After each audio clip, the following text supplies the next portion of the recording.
सबको जय मसीह की उम्मीद करता हूँ कि आप सब लोग अच्छे से होंगे। प्रभु में बड़े रहूँ। प्रभु आपको बहुत बहुत आशीष दे। मेरे प्रिय भाई बहनों, प्रभु यीशु मसीह का अनुग्रह आप सब पर बना रहे। मेरे प्रिय भाई बहनों, आज का विषय है कि परमेश्वर हमारी प्रार्थना क्यों नहीं सुनता और हमारी प्रार्थना का उत्तर क्यों नहीं मिलता है। तो आइए मेरे प्रिय भाई बहनों, इन वचनों को हम पढ़ लेते हैं, जो कि उत्पत्ति उसका 4 अध्याय और 3 वचन से हम पढ़ते हैं 7 वचन तक। तो इन वचनों को हम पढ़ लेते हैं। कुछ दिनों के पश्चात कैन यहोवा के पास भूमि की उपज में से कुछ भेंट ले आया, और हाबिल भी अपनी भेड़ बकरियों के कई एक पलोठे बच्चे भेंट चढ़ाने ले आया और उनकी चर्बी भेंट चढ़ाई। तब यहोवा ने हाबिल और उसकी भेंट को तो ग्रहण किया, परंतु कैन और उसकी भेंट को उसने ग्रहण न किया। तब कैन अति क्रोधित हुआ और उसके मुंह पर उदासी छा गई। तब यहोवा ने कैन से कहा, तू क्यों क्रोधित हुआ और तेरे मुंह पर उदासी क्यों छा गई?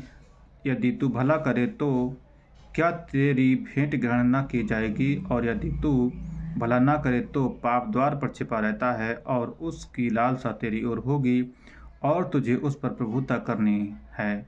आमीन। मेरे प्रिय भाई बहनों, इस वचन में साफ साफ लिखा है कि परमेश्वर हमारी प्रार्थना का उत्तर क्यों नहीं देता है और परमेश्वर हमारी प्रार्थना कभी कभी क्यों नहीं सुनते हैं।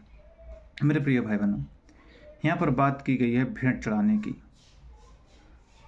और अगर हम पढ़ते हैं पहला शमूएल उसका 15 अध्याय और 22 वचन में, उसमें इस प्रकार से लिखा है, क्या परमेश्वर होम बलियों या मेढ़ों की चर्बियों से या अन्न बलियों से प्रसन्न होता है कि उतना की जा अपना बात माने जाने से प्रसन्न होता है। हाँ मेरे प्रिय भाई बहनों, उस वचन में लिखा है पहला शमूएल उसका 15 अध्याय 22 वचन में कि परमेश्वर होम बलियों मेन बलियों से अन्न बलियों से प्रसन्न नहीं होता है। प्रसन्न होता है कि जो परमेश्वर की बात मानता है, उसकी आज्ञाओं पर चलता है। हाँ मेरे प्रिय भाई बहनों, तो इन वचनों को हम समझ सकते हैं कि यहाँ पर जो हाबिल था वो रोज प्रभु से प्रार्थना करता होगा।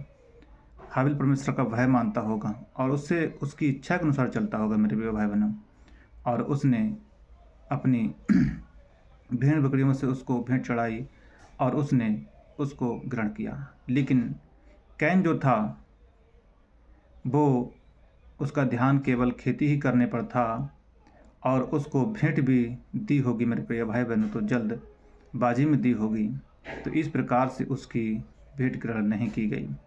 मेरे प्रिय भाई बहनों, हम विश्वास तो करते हैं, प्रभु में बढ़ते हैं, प्रभु में चल रहे हैं, लेकिन कई बार ऐसा होता है कि हम परमेश्वर से प्रार्थना तो करते हैं लेकिन जल्दबाजी में, वचन को पढ़ते थे हम लेकिन जल्दबाजी में, परमेश्वर की इच्छा से हम कभी परमेश्वर के पास नहीं बैठते हैं और न ही परमेश्वर से प्रार्थना करते हैं। मेरे प्रिय भाई बहनों, जब हम पर दुख और संकट क्लेश आता है तभी हम प्रभु के पास जाते हैं और तभी हम परमेश्वर से प्रार्थना करते हैं।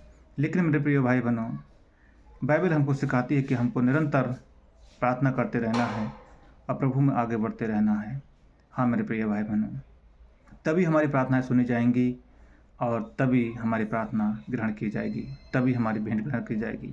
हाँ मेरे प्रिय भाई बहनों, इस बाइबल के अनुसार हमें प्रत्येक दिन प्रभु से प्रार्थना करनी है, प्रत्येक दिन वचन को पढ़ना है, वचन पर मनन करना है, और हमें खास करके जो पवित्र लोग हैं उनकी सहायता के लिए हमें हमेशा तत्पर रहना होगा और लोगों की भलाई करने के लिए हमें तत्पर रहना होगा।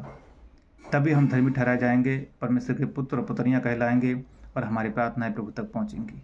हाँ मेरे प्रिय भाई बहनों, तो इन वचनों से आप समझ गए होंगे कि परमेश्वर हमारी प्रार्थना कभी कभी क्यों नहीं सुनता है, क्योंकि हम परमेश्वर की इच्छा के अनुसार प्रार्थना नहीं करते हैं, परमेश्वर के अनुसार वचन को नहीं पढ़ते हैं और प्रभु के अनुसार हम नहीं चलते हैं, इसलिए हमारी प्रार्थनाएं प्रभु तक नहीं पहुँचती हैं। मेरे प्रिय भाई बहनों, तो हमें कैन की तरह नहीं बल्कि हाबिल की तरह हमें सच्चे दिल से परमेश्वर के सम्मुख जाना है, उसके वचनों पर मनन करना है, उससे प्रार्थना करनी है और उसके आज्ञाओं को मानना है।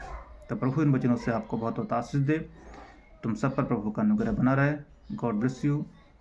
जय मसीह की।